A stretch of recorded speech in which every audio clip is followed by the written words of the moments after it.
Ready? Yeah. 3, 2, action. Hello everyone to Film Abiding CIT's first video movie review. I am Captain Critic Antony with my fellow moviegoer Tim, the bearded movie snob. And the film we're going to be reviewing is, we've just seen the movie James Bond Spectre, and wow. Well, should we start by saying what we think? Right, first off, sorry, this is going to be a non-spoiler video, okay? Then we'll do a video afterwards with all the spoilers in, so if you've seen the movie, you can watch that version of it. So here's the non-spoiler version. Oh, it's right. I'll go first. I'll definitely say it's good. Yeah, it could have been better, but if you want to backtrack to Skyfall in comparison, it's kind of in the same wavelength. I'll start with my issues actually. My one issue of it was way too long. 2.5 hours, which could have been cut down to 20 minutes. It's definitely more story driven than what Skyfall is. I'll definitely say that. Action wise, it's very subtle, doesn't go too over the top. But it's got its moments. But what do you think?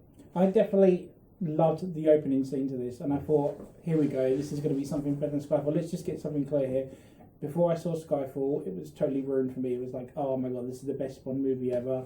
And I kind of watched Skyfall thinking, it was okay. So, without watching any reviews on anything about this Bond, high anticipations, and again, I love the opening. Supposed to be done in one shot. I mean, you can clearly tell it's not, but it was meant to be done. It's filmed very cleverly. And then it just got a bit...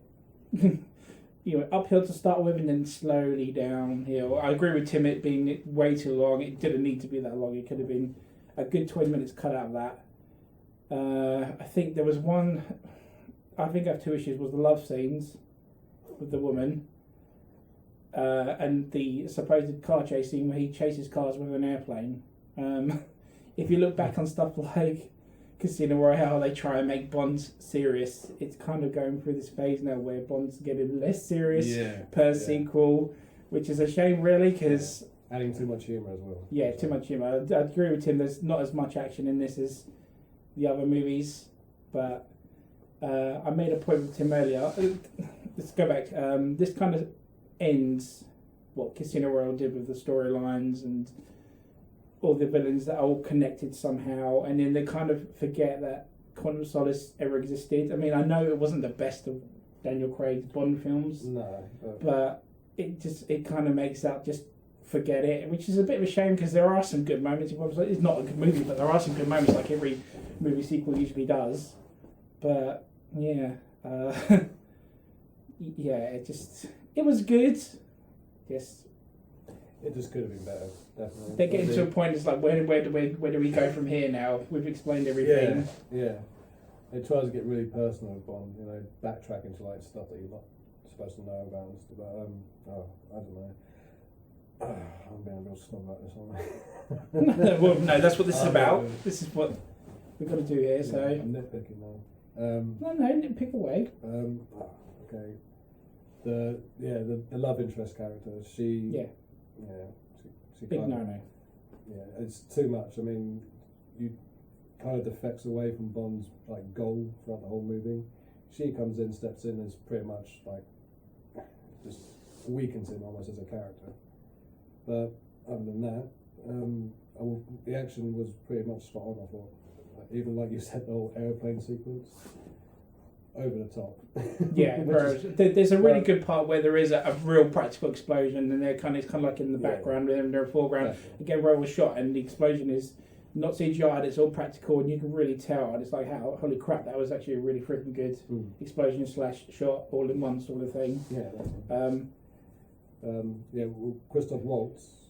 The bad guy of the movie. Yeah, this is my only problem with it. Whenever I see Christoph Waltz in the film, I always see Christoph Waltz, no matter what character he's playing. Like, you look at Glorious Bastards, you look at even in Django Unchained, even though he's not a villain in that, but he still has that thing. Yeah, he doesn't actually do anything different. He's just that's like playing himself, essentially. It's like every Tarantino film, every character just sounds and speaks like Tarantino, and Christoph Waltz always sounds like Christoph Waltz in every film. So it's kind of like he's almost like a same bag, like you will always see in the same film, but it's just again, this is me nitpicking. No, it's a good point, and it's it's a good so that the people know what they're going to be getting. I mean, this is the spoiler-free one, so you can only say so much in this one. But yeah, I mean, it's like every other sequel that comes out. It's just like, how do we top the next one, or how do we make it the same as the next one, sort of thing. Yeah. It does kind of carry it on, and with the rumours you hear about Daniel Craig, whether he's going to be in the next one or not, you kind of think, how are they going to end this? And the ending happened. You're kind of like, is that how we're going to end it? Or if they do leave it there for Daniel Craig, I think that's a poor ending for him. He deserves a much better ending than that. When it comes to the spoiler bit, I'll definitely nitpick on but we'll talk about that in the spoiler review after this. So So the film is not exactly a bad movie. It's still entertaining to watch, but the only biggest issue with the movie is the time length, and that is pretty much it. Yeah, time length. Too much story driven, and kind of not as many action scenes as we kind of thought we would get for a sequel. No. So I think we'll round up there. I mean, I'm going to go with, we're going to score these out of 5, guys, 5 stars. I'm going to go with 3.5, 3.5, because I felt that, like I said earlier on, I didn't know what this movie was going to be like. I enjoyed it more than Skyfall in terms of, the flaws that we pointed out, but I'll go with 3 out of 5 for this one. Tim? 3. That's it, guys. Right, let's spoil the hell out of it. No, we do a spoiler. Sorry about the condition of this film. This is our first ever video that we've done. I'm in my conservatory. It's like 11:30 at night. We've just seen the movie, and I'm trying to keep quiet because my wife and daughter are asleep. But these videos will get better and better as we go along. We're still amateurs at this, okay? So, but anyway, like the video, subscribe to the channel. We've also got our Facebook page, our Twitter, isn't it?